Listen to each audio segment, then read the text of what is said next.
Hey everyone, SweetJohnnyCage here, back with another guide for The Legend of Zelda: A Link to the Past. This time I'm going to show you how to find, enter, and complete the 4th Dark World dungeon, Thieves Town. There are no prerequisite quests to enter this dungeon, so we can get there very quickly right from Skull Woods. So without further ado, let's get started. Once you exit Skull Woods, you want to pause and then take out the magic mirror and warp to the light world. And what we're going to do now is we are going to go to the same forest exit that we went to when we were trying to enter Skull Woods, but this time we're going to head to Thieves Town, which is ironically the name of the Dark World version of Kakariko Village, as well as the dungeon itself. So just like Skull Woods, it has a weird naming convention. Something interesting that I found out when making this guide was I wanted to double check to make sure that was the actual name, because when I played the Game Boy Advance version while I was speedrunning this game, that version has the dungeon names pop up once you enter them.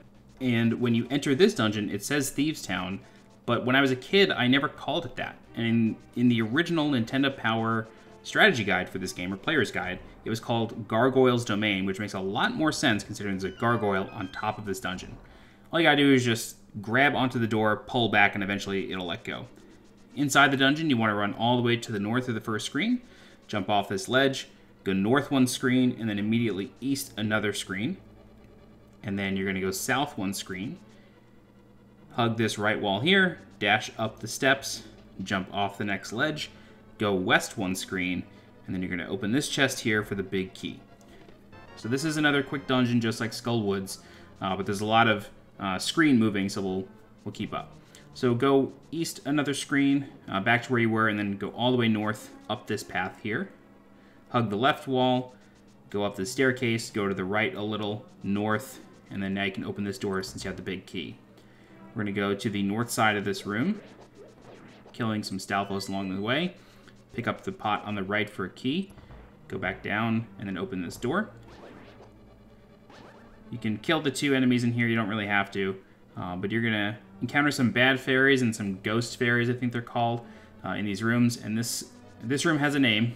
It's called the Hellway. And it's just a conveyor belt that is constantly pushing you down. With some bad fairies, some fire ropes, and it's just bad news in there. It's not a fun room. But you want to make it all the way to the north end, pick up the pot, get the key, and then depress the blue tiles on the crystal switch. Lift up this pot to reveal a switch, and then you want to dash through these next 2 hallways with crickets. These crickets are fast, and they deal some damage, so you got to be very careful. In this room, there's going to be 3 crickets, and they can come right at you, even though you're in the door frame. So what I recommend doing is just kind of sitting there, waiting for them to get near you, and then just slash your sword. You want to take out a bomb, throw it over the railing, and blast open the crack. If you have no bombs, there's 3 in the chest in that room, but we're going to skip those since we have plenty. Blasting open that crack will throw a light shaft down into the boss room that we're going to use in a couple minutes. So that may seem kind of like a random thing to do in this dungeon, but it is for a very specific reason. Once you're back downstairs in B1, you want to just walk through this room, do not hit the crystal switch again, and then now you can go into this room to the east. You can kill these 2 enemies in here. Sometimes the ghost fairies will drop regular fairies, so it can be worth killing them. Once in this crazy conveyor belt room, just go to the stairway to the north, and then you're going to go down to B2, kill this enemy here, lift up the big rock, throw it, and then go south and then east. There are some slimes in this room. They have a high chance of dropping regular hearts, so in case you're running low, you can just farm them for a bit. Some of the pots in this room also have hearts. You're going to find a suspicious-looking maiden in this room, but that is not the real maiden. This is actually the boss, Blind. So he's going to ask that you take, or she's going to ask that you take her out of the dungeon, but if you do so and bring her out into the world, she will leave. She will not be with you. So you need to expose her to light. We're going to head west 2 rooms into this conveyor belt room. Use the small key we picked up next to the maiden, or Blind. And then this is the room with the big chest in it. So you want to slam down one of the pegs, open it up, and now you have the Titan's Mitt. And unlike Ocarina of Time, you're going to use the Titan's Mitt more than twice in this game. So now you can lift up basically any rock in the game. All the black ones, the big black ones, you can lift them up no problem. So you can kind of open up the world a lot more once you have this glove and you're done with this dungeon. So with the maiden in tow, or with the boss in tow, you want to head back up the staircase into the conveyor belt room, lift up this pot to reveal a switch. That will open the door on the east side of the room, and then you want to head north through this door and into the boss room. And if you have the boss in tow, once you expose it to light, the door will lock and the boss fight will start. Blind is a very deadly boss, especially if you haven't been picking up any heart pieces.